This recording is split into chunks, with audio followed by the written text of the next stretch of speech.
Qual disco detém o título de primeiro álbum produzido inteiramente a partir do uso de samples? Letra A, Computer World, do Kraftwerk. Letra B, Selected Ambient Works, do Aphex Twin. Letra C, Introducing, do DJ Shadow. Ou letra D, Since I Left You, do The Avalanches. Renan Guerra? É do DJ Shadow. Ponto pro Renan. Oi, pessoal, eu sou o Kleber Eu tenho Fak. esse livro do disco. Ai, que tudo, não sabia. Eu amei. Aqui a cultura também. Vamos lá. Oi, gente, eu sou Isadora Almeida. Olá, eu sou o Renan Guerra. Eu sou o Nick Silva. E no programa de hoje, o impacto das inteligências artificiais no mundo da música. A gente vai conversar um pouco sobre os problemas e o lado positivo envolvendo o uso de inteligência artificial no processo de composição. Será que é tão problemático assim? Será que não? Vamos discutir hoje aqui. Mas antes o que, minha amiga Isadora Almeida? Mas antes, a gente convida quem tá ouvindo a gente aqui a passar nas nossas redes sociais, @podcastvfcm em tudo. Temos também o nosso site, bonitinho lá. Vamos falar sobre música.com.br, que tá todas as nossas diquinhas, fica tudo compilado lá se você perdeu alguma coisa.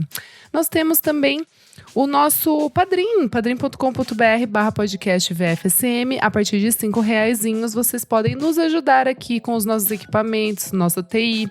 E aí, em contrapartida, vocês podem participar do nosso grupo fechado no Telegram. Vocês podem participar das gravações. Kleber Fak, quem tá aqui hoje? Hoje nós temos a participação de Matheus Ernest, Valmor Viana. Ela que é neta do Roberto Marinho, Miriam Marinho está aqui também. O Ângelo Brito Rodrigues, o Guilherme Murozaki, o Gabriel Benevides, a Beatruzes e o Fabrício Neri. Muito obrigado por apoiar a gente. E por vir ouvir a gente no feriado, né? Que a gente tá gravando esse episódio no feriado. E eles estão aqui, ó, firmes e fortes. Exatamente. Trabalhadeiros. Tá bom, é isso, né, gente? De recados? Vamos falar sobre música, gente? Vamos! No dia que eu saí de casa, minha mãe me disse: filho, vem cá.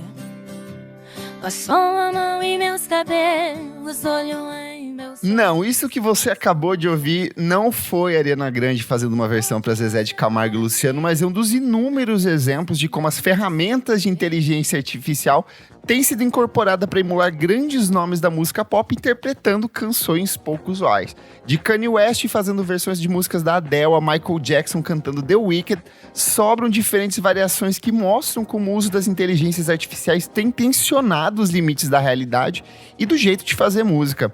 Um usuário do Twitter, de AR Solopreneur, fez uma lista recente de 10 faixas que mostram como o uso de inteligência artificial pode bagunçar os rumos da indústria da música pelos próximos anos. Além de mostrar encontros inesperados de artistas que já faleceram, como Tupac e Big, algumas das criações listadas pelo usuário mostram músicas totalmente inéditas, formadas a partir do estudo de padrões desses artistas. Vocês chegaram a ver essa listinha que eu coloquei aí pra vocês? Sim, tem muita coisa maluca. Que eu fico assim, tipo, não faz nenhum sentido, mas é divertido. Eu acho que essa parte inicial, assim, de essas brincadeiras, tipo a Ariana Grande que a gente tocou aqui, tem tipo uma brincadeira camp. E aí eu acho que é um lado específico dessas coisas todas que a gente vai falar. Porque a gente não vai falar de coisas mais profissionais e todas essas tensões. Mas eu acho que essa parte eu acho engraçada, assim. E tem umas coisas de gente que já morreu, né? Que, tipo, nunca mais vai voltar. E aí, é uma teórica volta aí, bem… Nossa, Michael Jackson toda Gente, semana tem não. alguém fazendo alguma coisa. Ai, eu não gosto. Sou conservadora. Sou mulher conservadora Sou mulher brasileira. conservadora, brasileira. Prezo pela família. Não, gente, não dá. Você acha ofensivo? Eu não gosto. Não, acho tosco, só pelo tosco. Eu entendo que o Ana está falando do camp, acessar esse lugar, mas ai, gente, eu não gosto. Acho muito chongos. Enfim, hoje eu vou ficar silenciada aqui. Eu acho que quando é… Tipo, quando é uma brincadeira, tipo, realmente uma zoeira, eu acho divertido. Mas tem uns que realmente se levam a sério demais. Aí tentam fazer, tipo, umas coisas meio sérias, especialmente com pessoas que já morreram. E aí eu acho meio incômodo, eu acho meio creepy, assim, tipo, ai, deixa a pessoa descansar em paz, ela morreu. Exatamente. Sabe? E eu acho que já era uma questão que a gente tinha desde essas outras coisas, quando surgiu aqueles cantores por holograma, um negócio assim. Lá, aquelas vozes fake japonesas, sabe? Não, tem isso também. Esses aí eu até acho divertido, o voice coder cantando telecena. Eu acho perfeito, assim, a arte total. Mas tinha uns que era tipo assim, show de artista que já morreu e daí vai ser cantando o Tupac assim, no nessas Coachella coisas. ficou famosaço. É, e daí isso eu já achava muito creepy. E daí nessa coisa de, tipo, artista que já morreu aí cantando uma coisa que talvez ele nem gostasse, assim, que ele podia então. odiar. Aí eu acho um pouco desrespeitoso. Então, meu problema era exatamente isso que você falou, assim, de quando essas tecnologias vêm pra, tipo, suprir um buraco que não existe, na verdade, sabe? Tipo, a pessoa já morreu, tipo, não tem mais o que fazer. E aí, outro rolê, assim, sei lá, quando é um fã fazendo, até consigo aceitar e acho divertido, acho engraçado. Agora, quando é uma puta indústria movimentando muita grana com essas tecnologias e tal, aí eu acho meio esquisito, ainda mais quando envolve gente morta. Mas falando dos vivos aqui, ó, um que tem uma lista de canções e toda semana tá saindo coisa diferente é o Drake. E é muito surreal porque realmente parece música do Drake, assim. É tipo, a formatação é igual, o jeito de rimar é igual, a métrica. Afinal, o Drake é o rapper mais genérico do mundo. Exato, e, tipo, é um padrão muito Shade maluco. Brown. Mas eu acho que o que mais me chamou a atenção até agora foi esse disco do Oasis, esse disco perdido do iAsis. São 30 Ai, gente. minutos ali com músicas, entre aspas, inéditas, já que os fãs têm essa carência eterna do Oasis, que não volta jamais por causa da briga dos irmãos Gallagher. Mas um cara conseguiu fazer montou esse disco de 30 minutos, até a imagem de capa, ela é criada por inteligência artificial também, emulando a capa do What's the Story Morning Glory. E, cara, eu vou te falar, se tivesse passado despercebido, assim, ninguém falasse nada que era inteligência artificial, dava muito fácil pra fazer de conta que era de fato um disco com músicas perdidas do Oasis. O primeiro single, entre aspas, aí, o Out of My Mind. Nick, toca esse trechinho aí pras pessoas verem o quanto ela realmente parece com uma música do Oasis. I don't belong in this place where I was born, but I was hoping that you'd come and set me free. Another sunny day and I've just wasted it away, thinking about all the things that I could be. Vocês chegaram a ouvir esse disco? Eu ouvi algumas partes. E é meio… É um pouco estranho. Mas é isso, eu acho que se a gente não soubesse, era bem provável da gente ser enganado mesmo e acreditar que era uma coisa… Tipo, ficou perdida, gravações perdidas, assim, tipo, não finalizadas. Sim. Porque parece muito. Eu ainda acho muito que tá no Vale da Estranheza, assim. Sabe quando você vê aqueles CG antigo de filme, sei lá, tipo Sim, Final do Fantasy, aquele filme. do trem encantado lá, do Natal. É Expresso Polar. É tipo isso, assim, tipo… Tá quase lá, mas o olho não mexe, sabe? O olho tá sempre olhando pra frente de um jeito bizarro, então… Eu não gosto, gente. O Liam gostou, né? Não é? Gostou. Ele gostou, né? Achou que eu tinha engraçado. Mas sabe o que eu fico… Agora eu tô muito maluco nesse sentido de… Eu tô sentindo que já tem algumas gravadoras se articulando pra lançar sucessos de artista desse jeito, pra lá na frente revelar que essas gente. pessoas não existem. Ai. Eu não duvido nada Parem. que dentro de, sei lá, alguns anos, muito próximos, a gente vai ter, sei lá… uma música de número 1 da Billboard feita por inteligência artificial, sabe? Por uma pessoa que não existe. Eu acho que isso aqui tá bem próximo disso acontecer. Não duvido nada, mas… Não sei. tinha uma influencer do TikTok que fazia música também, que é totalmente… Não é Micaela, alguma coisa assim? Eu não vou lembrar o nome exatamente, mas ela é totalmente gerada por AI, tipo, desde letra e tudo, e é isso, assim, tipo… que ainda deve estar num nicho muito pequeno, mas em algum momento isso pode estourar, ou não, sei lá. Então, a gente tem algumas dessas artistas que eram meio virtuais, que são tipo voltadas meio para esse voice coder que a gente falou, que são essas formatações. Mas a gente já tem agora grupos de K-pop que são formados por inteligência artificial. Tipo, que elas não existem pessoas… Não existem as meninas, elas são tipo um girl group. Que é basicamente tudo é feito por inteligência artificial. As imagens delas, os clipes, as músicas, todo o processo. A banda se chama Mave, ou Mave, não sei como se pronuncia corretamente. M-A-V-E. E ela é inteira feita dessa formatação digital. Eles lançaram já um single que tá performando super bem. Mas a gente Pandora. não sabe como vai… Isso. Nossa, Não 28 sabe como milhões vai. de plays.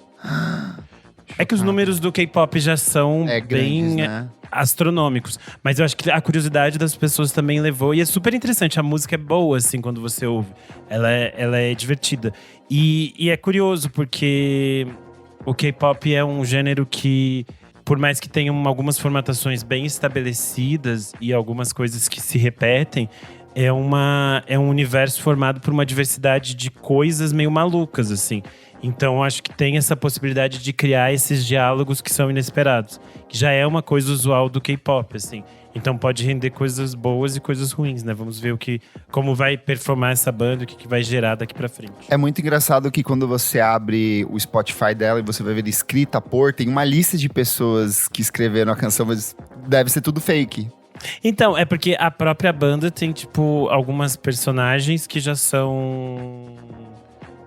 que elas têm os nomezinhos e elas também assinam essas canções, né? Aham. Só que, obviamente, tem essas pessoas que setam essa inteligência artificial, que elas também são creditadas. né? Não Eu é acho que daí totalmente entra- aleatório ainda, né? Tem, tipo, uma interferência humana em algum processo ali dentro. Não, mesmo Sim. aquela música do Nirvana que a gente citou antes, tipo, o processo de fazer isso é tipo, deixa a inteligência artificial 50 minutos criando qualquer coisa, e aí daquilo você vai pensar 3 minutos que fazem sentido dentro do que a gente já conhece daquele artista. Então, não é puramente falar, faz uma música de 3 minutos aí, embala tudo e joga no Spotify, tipo… Não é só isso, existe todo um processo humano por Não trás é disso ainda. Por assim. enquanto, né? Que no futuro vai ser só digitar ali qualquer coisa e já embala prontinho o pacote. Eu acho muito difícil isso, sinceramente. De qualquer desses processos de E inteligência artificial. vovô. Eu acho que depois que as coisas são azeitadas, digamos assim, as coisas são setadas de uma melhor forma, as coisas começam a funcionar de uma forma mais orgânica. Então é bem provável, sim, que as coisas se estabeleçam de uma forma que a atuação humana diminua cada vez mais. Porque a gente já tem isso em outras frentes, que não só a inteligência artificial, mas outros sistemas que a gente usa que hoje em dia são cada vez mais diretos e formatados de forma digital, sem interferência humana, né? Boa. Não, pra mim, complexo. isso é o eterno… O ChatGPT é o estagiário. Você nunca vai mandar pra frente alguma coisa que seu estagiário fez sem você olhar e ver certinho o que Tem gente que manda. tá feito ali. Tem gente que Então, faz. deveria… Não. Aí, quem sabe, o estagiário deveria estar no lugar dessa Então, pessoa. é que, Mas, enfim. por exemplo, quando a gente tá falando do chat GPT, que é a tendência agora que as pessoas estão testando. Eu estão chamo de chat experimentando. GPT. GPT, melhor nome. Eu vi alguém falando em inglês, GPT. E Ai, eu vi isso hoje no GPT. TikTok. Eu vi hoje no TikTok, achei camp. É que a questão é que a gente já tá tendo outras discussões mais amplas, né? As pessoas têm testado e feito perguntas e descoberto coisas a partir dele. Só que é bem interessante como ele cai de novo naquelas coisas que são discussões que a gente já vem tendo sobre a tecnologia há alguns anos, que é… Às vezes ele repete coisas racistas, às vezes você pede dicas de coisas femininas e ele não entende o que é homem e o que é mulher, e aí ele coloca só homens. Enfim, ele faz coisas que são problemáticas. E eu acho que isso… Eu acho que vão ser 2 pontos. As coisas vão avançar cada vez mais para as coisas serem mais automatizadas, e ao mesmo tempo a gente vai continuar tendo que avançar nessas discussões para dizer, tipo, gente, it's Ai. racist. Ai, Essas gente, coisas só tô que- esperando vocês trazerem as coisas boas dessa porra aí pra eu entender. Porque, pelo amor de Deus, coisa chata. Eu acho que o chat coisa GPT chata. é tipo o Akinator. Lembram do Akinator? Que você ficava digitando as coisas e ele descobria no final o que era o personagem que você tava buscando? Vocês lembram do Não, Akinator? essa não Não, lembro. o que Aquele é negocinho que era um usei. geninho que você ficava digitando… Tipo, Isadora Almeida. Daí você ficava digitando várias coisas até ele descobrir quem era você. Certeza Acho que já que não, jogaram amigo. Akinator, Ele ficava gente. fazendo eu umas não joguei. perguntas sobre celebridades aí. Amigo, eu não joguei até- nem The Sims. Você acha que eu Não, joguei mas negócio não é um desse? jogo. Ele é tipo um questionário online que você ia fazendo e ele Mas eu não descobria usei. qualquer personagem da cultura pop, entendeu? Nós não somos geeks. Eu não sou geek. Mas isso Não não é sou geek, gente. Isso era coisa de escola. Eu sei, a gente só não usou, não é uma coisa. A gente Mas, tava por assistindo exemplo- reprise de Vale a Pena Ver de Novo. A gente é noveleira. Mas assim, por mais que isso tudo possa parecer de alguma forma coisa de ficção científica, atualmente já convivemos com inteligência artificial em muitas das coisas do nosso universo diário, né? Quem tem, por exemplo, dispositivos da Apple como iPhone pode interagir com a Siri ali, conversar com ela tranquilamente. Na Amazon tem Alexa, até bancos como o Bradesco tem inteligência artificial, que é o caso da Bia. E os tipos de inteligência artificial são muitos e se dividem de uma... Magalu. A Magalu, tá aí Eu acho que tudo que foi desses... Ela é só uma personagem diferente. Desses modelos de atendimento de loja, assim, praticamente todos eles hoje em dia são feitos por meio de inteligência artificial. O que às vezes é maluco, às vezes você fica assim, será que essa pessoa que tá conversando comigo existe ou não? Eu fico meio surtado às vezes ali. Sobre essa coisa de personagens e robôs respondendo, é meio complexo, porque às vezes as pessoas não entendem direito cada coisa. Por exemplo, a Magalu é um boneco que a gente vê lá. Ela é tipo uma persona digital. Só que tem muitas pessoas por trás dela. E aí a gente descobre um monte de coisa. Tipo, os homens ficam mandando foto da piroca lá pra Magalu. E aí, tipo, os profissionais que trabalham Ela pelada, que ficam vendo surreal. isso. Gente, É bem que bizarro. absurdo. Tem gente que tem tesão na Lu do Magalu. Meu Deus, gente. Sim, É surreal. Verdade, amiga. Eu tô falando, eu tô esperando vocês contarem uma Não, coisa mas é que legal tem desse coisas que episódio são aqui. Vamos ruins lá. porque as Vamos pessoas lá. são ruins. Por exemplo, eu trabalhei muito tempo com a Natura. Na época eles estavam desenvolvendo a Nath, que é a assistente virtual deles hoje em dia. Ah, A sim. Nath também é comandada por pessoas. E aí a gente tinha que ler coisas absurdas. E até hoje, se você entrar nas páginas da Natura, você vai ler coisas absurdas em torno da personagem. Porque as pessoas falam coisas absurdas, elas mandam mensagens absurdas. E elas ignoram o fato de que tem, tipo, pessoas lendo por trás disso. Por exemplo, Sim, acho que é uma máquina. as pessoas que são responsáveis por responder a Nath e que criam o conteúdo da Nath são, em sua maioria, mulheres negras. Elas eram as responsáveis pela produção da personagem por trás dela, porque era uma questão importante pra Natura nesse espaço. E aí elas tinham que passar a ler coisas assim, tipo, horríveis, que tipo, ninguém precisa ler essas coisas, sabe? Então, é meio bizarro que as pessoas não têm noção direito das coisas da internet ainda, e elas ficam confusas e elas acham que não tem limites, assim. E isso é sempre preocupante, mas daí é mais das pessoas até, né? As máquinas são só Comentário aqui da... Exato. Comentário aqui ao vivo da Maria Lula, nossa apoiadora, ela falou: eu vi uma ideia no Twitter de usar IA não como resultado artístico, mas como insumo. Daí, com essa, imagino a Bjork fazendo um álbum apenas com samples de AI. Uma coisa boa é pegar uma mensagem e mandar pro chat GPT colocar linguagem não violenta antes de mandar para as pessoas do uso do trabalho. É uma boa, uma coisa. Então, os meus amigos estavam testando de você fazer aqueles textos no LinkedIn. O LinkedIn é uma rede em que tem uma linguagem muito específica, as coisas se repetem, as pessoas falam sempre do mesmo jeito. Lirismo e você de LinkedIn. precisa estar lá fazendo esses mesmos textos, assim, para você conseguir emprego hoje em dia, na nossa área, pelo menos, de comunicação. E então eles estavam testando, tipo, fazer isso e depois o texto só revisa o texto e sobe lá. E, tipo, fica ótimo, gente, porque é tão formatado aquela linguagem que funciona, sabe? E é, tipo, uma coisa meio chata. Eu não gosto de usar o LinkedIn, mas às vezes é preciso. Ai, eu odeio, gente. Chatíssimo. Fui aceitar meu chefe 4 meses depois que eu tava trabalhando. Olha que loucura. Bom, mas recentemente o uso de inteligência artificial explodiu na cultura pop e a indústria da música não está imune a esse impacto, né?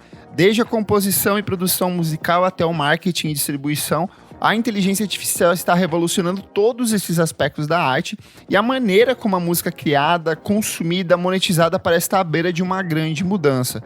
E aí, assim, a gente meio que separou aqui em duas categorias, o lado positivo das IAs e o lado negativo, né? E uma das principais vantagens do uso de inteligência artificial na criação de músicas é justamente a capacidade de analisar grandes quantidades de dados para identificar padrões e prever tendências. Isso pode ajudar tanto produtores e profissionais do marketing a lançar músicas que provavelmente ressoarão com um público-alvo de forma mais específica. Então, para quem trabalha dentro das grandes indústrias, que está caçando por aquele novo hit de sucesso, uma nova tendência de mercado, aqui é um ponto para se ficar atento. Então, assim, produtor musical, que não preciso mais ficar perdendo tempo ouvindo 1000 coisas específicas. Eu posso usar uma ferramenta de IA para meio que ter umas respostas um pouco mais imediatas, um pouco mais rápidas. Se isso é a melhor forma de fazer isso, não sei, mas é uma estratégia que tem sido utilizada, né? E aí tem até um comentário aqui que eu peguei do Alex Masmej, que é CEO da Showtime. Ele fala assim: espero que novos artistas de IA surjam misturando o gênero de uma nova maneira, se reinventando de maneiras mais drásticas do que qualquer artista humano poderia, e monetizando a personalização de músicas para que os fãs possam contribuir pessoalmente para a sua arte. E aí, assim, em essência, esse sistema é uma versão evoluída do que já existe em plataformas como Spotify, que usam do algoritmo de aprendizado usam de machine learning, né, de aprendizado de máquina, para analisar os hábitos e audições dos usuários, a fim de fornecer listas de reproduções personalizadas. Então, é muito provável que num futuro próximo, a gente vai ter um sistema de personalização ainda mais assertivo, então mais focado nos seus gostos. Porque hoje em dia, tipo, algumas coisas do Spotify funcionam, outras coisas pra mim eu falo, cara, não faz o menor sentido isso que você tá me recomendando aqui, sabe? Ou me dá recomendações de coisas que eu já ouvi, que eu já tenho acesso. Sim. Tipo, o Spotify erra pra caramba nisso. Então, no futuro, é bem provável que a gente tenha… Ah, mas vencer de você é difícil. É difícil. Eu sou contra a máquina. A mais ouvidora de música daqui. Não, mas o negócio que você falou aí do Alex Masmej, que ele diz que é uma coisa boa, eu não sei se é tão boa assim. Pra mim, isso soa como precarização do trabalho de músicos que já estão precarizados para um caralho. E tem que, tipo, sei lá, fazer… Sei lá, você tem que ter um emprego de verdade pra ser músico, pra poder ser músico, sabe? Daí, sim, com essas tecnologias, eu não sei se exatamente isso é um ponto bom, assim. Entendo como um lado de indústria, como alguém de um selo, de alguma coisa assim, que quer só ganhar dinheiro e tudo mais, mas como lado artístico, não sei. Eu acho curioso, por exemplo, que ele fala que a inteligência artificial poderia fazer essas misturas de gênero de formas inesperadas, ou criar coisas muito únicas e novas. E eu não sei necessariamente se isso é tão interessante, tão legal assim. Porque se pensar, por exemplo, o exemplo que eu já tinha trazido do K-pop. O K-pop tem umas misturas surreais de referências e de coisas. E aí, quando você destrincha uma música de K-pop, tem tipo assim… 50 coisas lá que elas só existem dentro daquela música, porque, tipo, tinha 50 pessoas trabalhando naquela música e cada pessoa trouxe Sim. uma coisa. E eu acho que o interessante do K-pop são essas misturas inesperadas que vêm pelas pessoas. Tanto que a gente fala, tipo, as referências do K-pop é, tipo, misturar, sei lá, a carreira da Janet Jackson com o Neil Perret, com não sei o que, da música eletrônica de um lugar estranho da Europa. Porque é um monte de gente criando, e são coisas inesperadas que… Se uma pessoa seta um negócio de inteligência artificial, não necessariamente vai sair essas coisas inesperadas, sabe? Então, eu acho que ainda é meio nebuloso. Comentário aqui é do Guilherme Morozaki. Ele falou: pequeno desabafo de um incômodo nesse debate. Fico irritado como, em música ou pintura de inteligência artificial, tem uma galera produzindo apenas pelo lado do produto e mesmo sem ter qualquer interesse anterior ou ligação emocional com artes no geral. Se achando especialistas porque está comercializando o produto. Eu acho que sim. A parte de estética, eu vejo muita gente recriando, por exemplo, filmes do Wes Anderson com base em outras estéticas, sabe? Essas misturinhas que é muito mais pelo exercício de brincar com a coisa do que de fato ter um processo artístico envolvido ali no meio. Eu acho que essa questão da arte de arte visual e todas essas coisas, a gente tem coisas interessantes surgindo por outro lado também. Eu acho que quando isso cai na mão de artistas que pensam em possibilidades interessantes, podem sair coisas legais. Eu acho que o exemplo disso é a Alison Goldfrapp, que a gente tinha citado em alguns episódios anteriores aqui, que ela lançou o clipe de So Hard, So Hot, que é basicamente as imagens que ela gravou e depois elas foram retrabalhadas com inteligência artificial e criou uma estética toda maluca. Aqui no Brasil, o Nelson D e o Edgar também fizeram isso com o clipe de 3 Palavras. E é bem interessante porque são artistas que a gente já sabe que já trabalham isso. Por exemplo, o Edgar tem uma carreira que sempre foi tensionando esses espaços entre o que é real e o que é virtual. E faz sentido essas explorações por esses artistas. E eu acho que são discussões bastante importantes da gente ter, né? Porque pensar que vocês solta um negócio lá e daí isso vira tipo assim, isso é uma obra de arte, o que é isso aqui que surgiu, sabe? É que sei lá, se você for pensar em arte como técnica, como por domínio de uma técnica, digitar num prompt em algum momento pode ser considerado uma técnica também. Então, sabe, tipo, sim. É uma discussão que vai muito longe, assim, vai muito, muito pra frente. Uma das coisas que mais foi apontada, assim, em todas as matérias que eu pesquisei, é o quanto o uso de inteligência artificial pode, de fato, ajudar artistas independentes em começo de carreira. Então, você não precisa mais entrar em estúdio com uma banda cheia. Você pode produzir, por exemplo, um sistema inteiro de produção de bateria e de linha de baixo e de guitarra usando inteligência artificial. E isso economizaria tempo e dinheiro. Se é a melhor forma de fazer arte essa, não sei, mas são caminhos que poderiam encurtar um pouco essa questão financeira ali para as pessoas. E até muita gente eu vi debatendo sobre a questão do próprio uso do sintetizador no começo dos anos 80 e sobre o uso do Bandcamp nos anos 2000, que muitas pessoas falavam que quando isso chegou, que isso não era arte de fato, que isso era a gente tentando roubar no jogo. E no fim das contas se revelou como mais parte do processo artístico do que necessariamente o resultado final, sabe? Mas é que teoricamente com essas popularizações dos DOS, tipo, esses Ableton da vida, não sei o quê, você tem uma banda toda ali no seu computador, sabe? Tipo, através dos MIDs ali, você consegue fazer coisa pra cacete. Então, daí obviamente você tem que ter algum mínimo domínio de linguagem técnica de música pra poder fazer, conseguir fazer isso. A ferramenta, Sim. Daí, beleza, sei lá, com o ChatGPT você consegue, hoje em dia, falar, tipo, gera pra mim uma progressão de acorde aí. Então, é que traz o resultado final, essas… Tipo, não, exatamente, porque você ainda tem que timbrar, você tem todo um negócio assim. Tô falando, tipo, o ChatGPT, esses álbuns, tipo… Enfim, eles chegam já ao produto pronto, não tem… Não exatamente. Tipo, existe um trabalho humano por trás disso ainda, assim. Mas eu acho que não é muito mais de programador. Não exista, né? Não exista, tipo… E não é muito mais, por enquanto, num lugar meio… Entre aspas, tipo de um programador, assim, sabe? Sim, mas quando você tá tipo, fazendo música de MIDI, talvez também seja uma programação, de alguma forma. MIDI nada mais é do que uma linguagem, sabe? Então, eu tô programando uma linguagem pra reagir aos estímulos, sei lá, de um piano. Então, eu pego aquele timbre do piano e coloco ali as notinhas fazendo. Aí eu consigo, sei lá, mudar o tanto que eu pressiono a tecla, se é rápido ou devagar, sabe? Umas coisas assim que, no fim, geram uma música. Mas, enfim, acho que a questão não é essa. A questão é mais… Quando a gente fala em arte, a gente fala em intenção, né? E aí… Quando a gente, de fato, chega com esse produto pronto e é só, sei lá, uma reprodução esquisita, aí, de fato, eu concordo com você, de estar uma coisa engessada e tal. Que a maioria das coisas que a gente ouviu, eu tendo a achar isso, assim. Não tem alma. A Magalu não tem alma. Não tem alma, caras. Até aí um monte de música que a gente ouve hoje em dia também não tem, né? Então, é isso que eu ia dizer, vou parar gente. de palhaçada. Computadores fazem arte, artistas levam a fama. E obviamente vai ter gente fazendo safadeza e falcatrua nesse meio. Porque sempre vai ter. E aí vai ter um monte de artista bem medíocre que vai só pegar essas coisas e não vai transformar essas coisas em coisas interessantes. Que é a mesma questão que sempre se teve com essas potencialidades de ferramentas e coisas de música eletrônica. A gente tem um bando de DJ gigantesco hoje em dia que é, tipo, muito medíocre, que, tipo, o trabalho deles é basicamente quase nada. Enquanto a gente tem outros artistas que são, tipo assim, gigantescos, explorando essas coisas e testando e tensionando essas potencialidades. É normal, é isso que eu falei. Pessoas…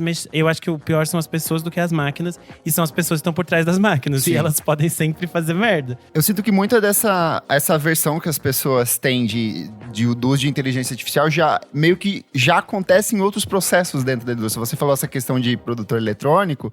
Recentemente estourou a denúncia de um grande produtor brasileiro aí, que é um dos maiores do mundo, que na verdade não fazia suas próprias músicas. Era uma outra dupla que fazia, tinha os registros e tudo mais. E esse cara levava o crédito.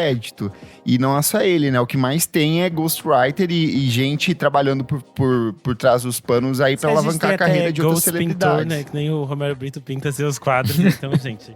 E ganha e enche o cu de dinheiro. Então, é isso. Você tem que estar atento também pra filtrar as coisas. E aí, eu acho que a gente tem coisas muito interessantes, né? De potencialidades de explorar isso, né? O Kleber colocou na pauta a… Holly Herndon. Isso, que ela fez um disco chamado… Proto, em 2019, ela desenvolveu um sistema que ela treinava uma inteligência artificial para expandir, na verdade, o uso das vozes. Então, meio que ela identificava padrões ali dentro. Ela gravou com um coral em estúdio, ela usou das próprias vozes, mas ela utiliza dessa inteligência artificial meio que para complementar essa obra. Até a imagem de capa do disco é gerada por inteligência artificial. Tem até um vídeo bem legal dela e da Jaylin conversando. Daí a Jaylin fala assim, é sério que não é você fazendo isso? Que é essa voz que tá fazendo isso e não você? E aí, tipo, tem toda uma discussão ali, mas eu acho que a inteligência artificial ela entra mais como um instrumento aqui do que necessariamente um produto final, né? Formatado. Sim, a ideia dela desse disco era como se fosse um diálogo entre o humano e essa máquina. E aí eu acho que tem uma potencialidade surreal, assim. A gente entende as ferramentas a partir do que o artista pode criar, sabe? E aí essas coisas você pode pirar de qualquer forma. É tipo, sei lá, quando a gente pensa que as pessoas… Quando a gente tem artistas criativos, as coisas surgem de lugares inesperados. Tipo… Por exemplo, o Matmos tem o disco Ultimate Care 2, que é basicamente inteiro feito com uma máquina de lavar específica lá da Whirlpool. E aí, tipo… Você tem uma ferramenta, você tem uma coisa aqui, mas precisa de um artista pra fazer isso ganhar sentido. Se eu ouço a máquina na minha casa, ela não tem musicalidade. A não ser se a sua máquina é daquelas que canta, que tem umas que cantam. Agora, quando o Matmos pega e se transforma de uma forma interessante, me faz olhar e me faz tensionar esses espaços entre o que é máquina, o que é humano, o que é sensação, é outra perspectiva. E aí eu acho que a gente tem potencialidades dentro disso, sabe? Como a Maria Lua falou aqui. Imagina, tipo, a Bjork podendo brincar com essas coisas. Que a gente sabe que ela é uma artista que sempre utilizou desses tensionamentos. Ela já fez isso, tecnicamente. Porque o Biophilia foi um disco que ela fez utilizando um iPad, né? Um iPad. Então ela sempre gosta de brincar com essas coisas. Eu acho que com isso dá pra gente entrar numa questão que vai mais pro lado negativo e dessas questões ainda não solucionadas pela questão dos usos da inteligência artificiais. Afinal, quem detém os direitos autorais das músicas produzidas por IA, né? A gente tá num cenário recente onde o Ed Sheeran tá sendo processado pelo inventário do Marvin Gaye por utilizar de uma progressão de acordes. A família do Marvin Gaye já processou, sei lá, como é que é? O Everybody Get Up, Não, o Robin Thicke, não é? Robin Thicke foi processado também. A Katy Perry também foi processada um tempo atrás por uma progressão de acordes, mas aqui eu acho que a discussão é um pouco mais complexa, porque muitas dessas músicas, desses elementos de IA que estão sendo utilizados, eles partem de um produto, de uma matéria-prima, né, que é de fato o trabalho de outros artistas. Mas aí, como que a gente acredita isso? Como que vai funcionar o repasse de verbas em cima disso, né? E um negócio a gente ainda não tem base legal pra isso, assim. Estados Unidos, que talvez seja o país mais avançado talvez, né, sei lá, entre muitas aspas aí, em questão de direitos autorais, não tem a base legal pra isso, assim, tipo… Porque, sei lá, quando você tá treinando uma voz de IA, sei lá, eu quero o Drake. Aí eu pego todas as músicas do Drake, isolo a voz dele e deixo treinando ali. O Drake tem o direito sobre a própria voz, sabe? Tipo, isso não tá codificado no estatuto de leis. Então, tipo, como a gente faz, sabe?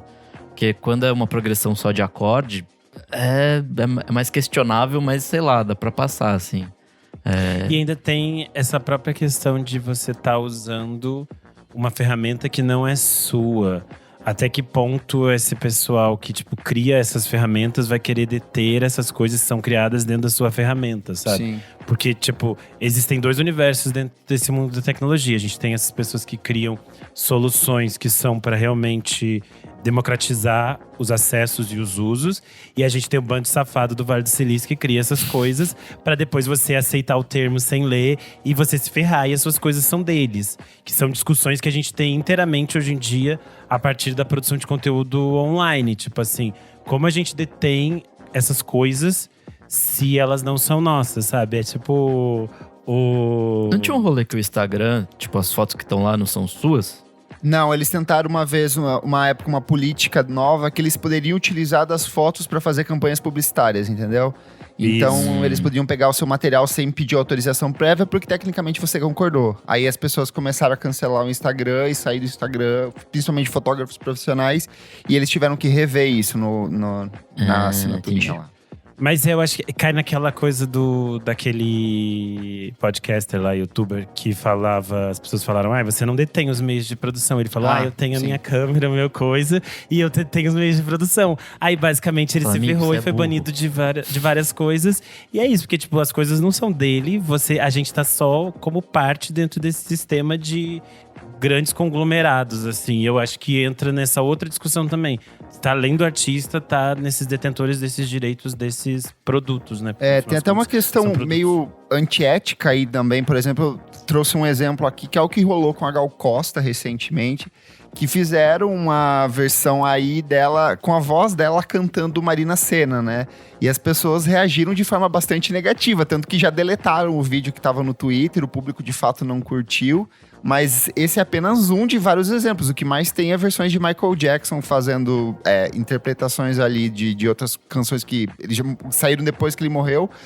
Eu acho que levanta umas questões no futuro de, por exemplo, assim, o que me proíbe como pessoa de um dia criar uma voz do Michael Jackson e colocar num álbum meu sem autorização dele, entendeu? Eu acho que isso, assim, é um princípio de várias discussões que vão rolar a longo prazo, sabe? Hoje em dia nada te impede de fazer isso. É isso que eu tô Mas falando. o negócio, o pessoal já é antiético mesmo, sei lá, 2 meses depois da morte dele. Lembra aquele disco póstumo que foi lançado que, tipo, colocaram… Eles vozes falsas. assim, colocaram, tipo, gente pra gravar que tinha voz parecida com ele pra gravar umas músicas e falar que era ele. Então, tipo, sabe, esse tipo de truque aí existe há um bom tempo, assim, não é só pela IA, sabe? E é o que o Renan falou, tipo, as pessoas são escrotas, não a tecnologia. Sim.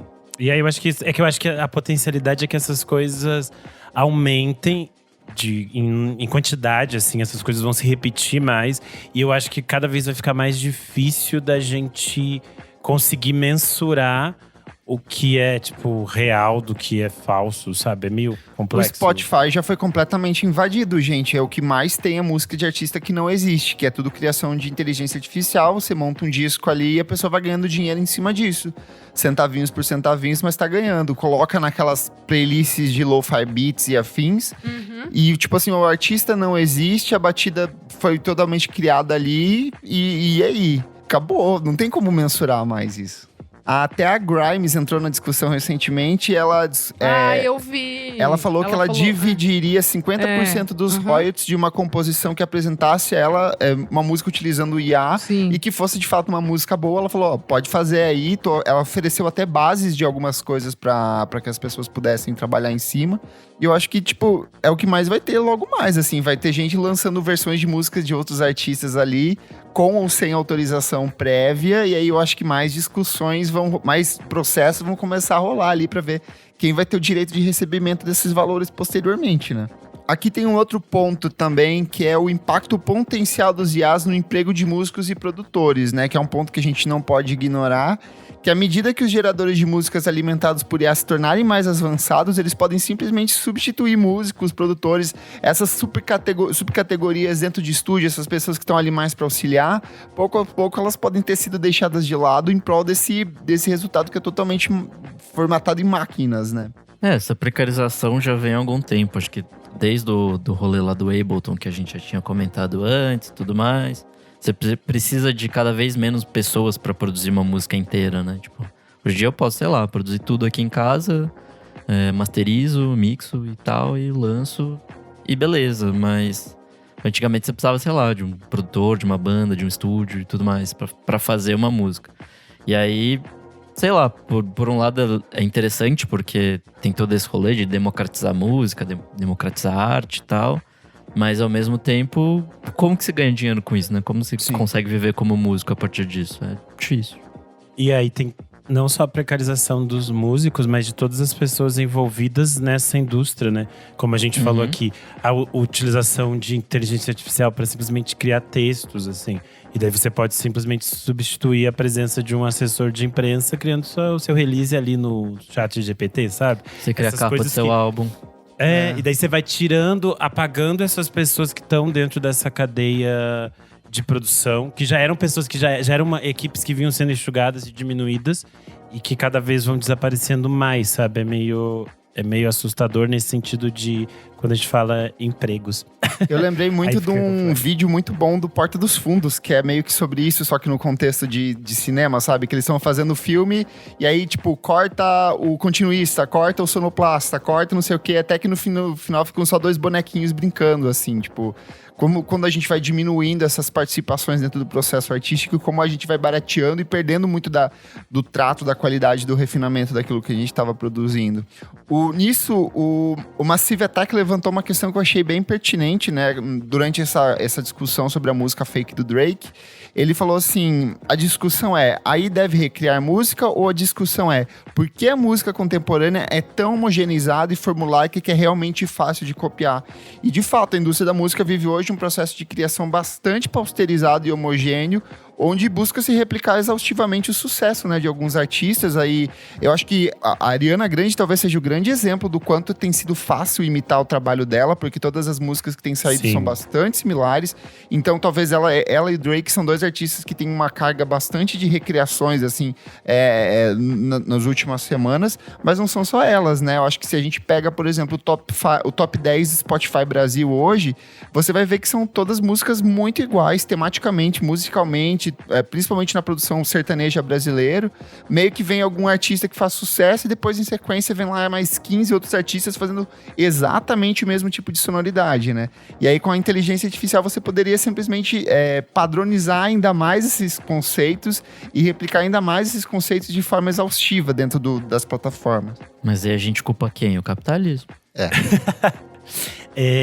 Eu acho que uma dica interessante, com todas essas discussões que a gente veio pontuando nesse episódio, é aquele filme Cópia Fiel, do Abbas Kiarostami com a Juliette Binoche, que ele faz um grande jogo entre um casal que eles ficam conversando, e aí eles começam o filme discutindo por que a gente valoriza uma obra original e a gente tensiona uma obra que é uma cópia, e por que algumas cópias são valorizadas ou não.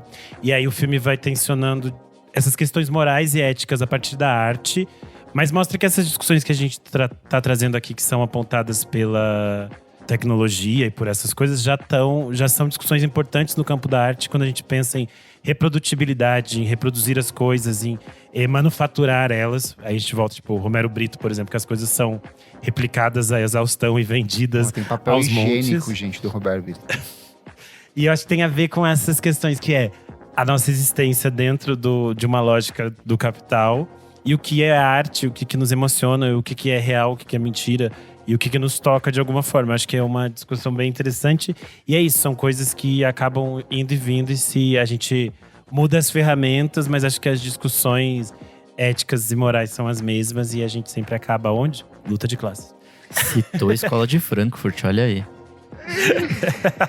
Mas assim, de maneira geral, eu tenho uma visão bem positiva, assim, do uso de inteligência artificial. Eu acho que tende sempre a encurtar processos, e eu acho que às vezes as pessoas têm uma síndrome de Black Mirror, sabe? De que tecnologia ela é sempre negativa, ela é sempre problemática, Sim. ela é sempre ruim. E eu não acho que é assim. Eu acho que nada substitui o valor da presença humana, da alma mesmo, que a gente falou ali, porque muitas das coisas, dos sentimentos, elas dependem das relações, da forma como a gente convive, da forma como a gente se relaciona, como a gente sente. Nunca dá pra… Eu acho que existem coisas que são replicáveis, mas certas coisas, sei lá… Djavan, pra mim, é uma coisa muito única, que eu duvido que uma inteligência artificial conseguiria trazer tanto significado Sim. quanto ele traz em cima de uma canção, por exemplo, sabe? Eu acho que você pode emular, você pode criar componentes que simulam, mas eu não sei se tem capacidade de Jorge superar, Versilo tá aí sabe? pra isso. A cópia mal feita, tá aí. Não, é isso que eu falei. Eu acho que a gente tem essas possibilidades. Eu acho que a gente tá num momento de que as pessoas estão testando e tensionando isso. E a gente vai ter possibilidades muito boas. E como eu falei, eu acredito que os artistas e as pessoas que estão interessadas nisso de forma genuína podem criar coisas muito positivas. Só que as coisas que são ruins é sempre o dinheiro, a indústria e essas coisas que a gente sabe que são sempre ruins e que são elas que são o problema. Eu acho que as explorações dessas tecnologias podem render frutos muito, muito legais, assim, coisas meio malucas que tensionem essas próprias questões que a gente tá trazendo aqui a partir da arte, né? Acho que isso é muito legal. Sei lá, eu tendo a achar essas ferramentas interessantes, mas quem usa essas ferramentas são os humanos. E o humano é tudo filha da puta. Então, assim, vai dar merda. Ainda mais o sistema Um filme capitalista do que a gente Michael tá… Haneke, ó, vem aí, sobre inteligência artificial. É mesmo? Não, eu tô falando que pode. É um tópico que ele super traria. Tipo, a máquina existe ali e as coisas são horríveis e as pessoas são horríveis e elas destroem tudo. Que é sempre o que elas fazem. É isso. Esse episódio, eu adorei que esse episódio ficou super filosófico, assim, né? Café filosófico da TV Cultura. Não, e no fim das contas, a gente chegou ao ponto da Isadora lá no começo, falando, cadê o ponto bom disso? Eu não achei. Mas por falar em Isadora, pra quem não gato. percebeu, a Isadora hoje ela foi gerada por inteligência artificial. Então ela não é ela aqui. Fui, gente. Ai, gente, pataquada isso aí. Mas tudo bem, foi muito legal. Já tô vendo a Isa recomendando algum artista feito com inteligência artificial no futuro próximo. Tenho E certeza. aí você vai jogar na cara dela. Vou que jogar ela na cara disse, dela. Só porque você Será é assim, você guarda. se? Mas se eu não gostei nem do ex, será se? Acho que não, hein? Mas Acho eu que duvido prefiro se você mesmo não Meus soubesse. gênios pensantes, meus gênios pensantes. Não, eu acho que quando ela ouvir uma coisa interessante, ela vai embarcar sim. Mudar. Logo você acha que eles não vão usar esses homens aí? Vão usar sim. Todos esses Vamos homens usar. do eletrônico que a gente gosta vão estar fazendo umas coisas Menino babadeiras. Fred novamente. E a gente vai estar enlouquecida, dizendo, gente, olha em o robô. cima da mesa do Zig. A gente vai estar, É isso. we are the robots. Vai tá assim. É, É isso, amigos. Fechamos o papo aqui. Fechamos não, abrimos. Eu Fechamos. acho que o papo continua. É uma discussão que não vai acabar Essa tão… parte vai estar Que não no acaba. podcast sem contexto. Não fechamos? Não, abrimos. Abrimos, discussão continua, mas você também pode conversar com a gente lá no nosso Instagram ou no nosso Spotify. Conta pra gente o que você pensa sobre o uso de inteligência artificial no processo de composição, de criação. É válido? É música? Não é? É puro capital? Qual que é a sua percepção sobre o uso das IAs? Comenta aí que a gente lê na próxima edição do nosso programa. Até os madrinhos hoje com os textão aqui, ó. Tudo Maria Lua fez um TCC, o Guilherme outro aqui. Papo Isso é profundo, tudo por papo quê? Porque a gente tá com folga. E se a gente não tem a carga horária de trabalho de 5 dias, a gente tem tempo pra pensar. Ó, vem aqui fazer Aí, até um ó. episódio filosófico. Pra você ver. Pelo trabalho 4 dias na semana. Vamos pro próximo bloco do programa. Não paro de ouvir.